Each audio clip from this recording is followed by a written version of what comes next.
I want you to notice a very significant difference about this group of questions here.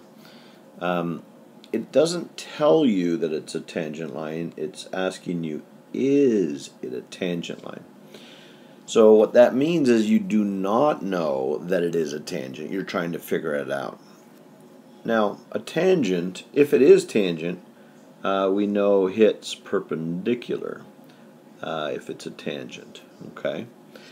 And so that circle and that point will be a singular location, and it will be perpendicular.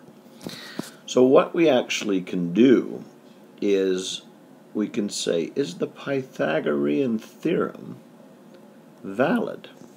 Because if it is, then that has to be a right angle in our little triangle that we're looking at.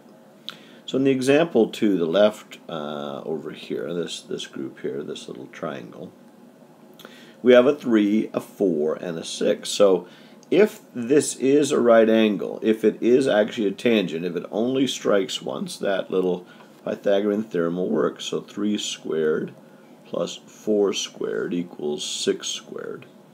9 and 16. This makes 36. This is 25. Does not equal 36.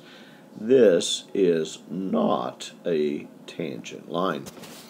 In the next case, we can do it as well. Let me just grab a pretty new color here.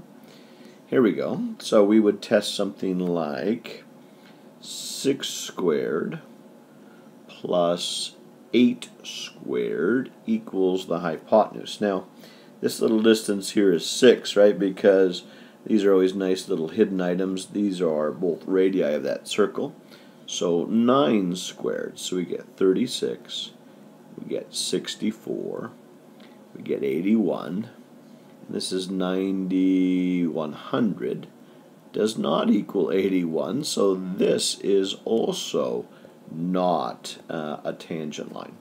Now, if those numbers happen to come to be equal, then it is a tangent line. So do not assume it is one, but the way we test it is the Pythagorean theorem.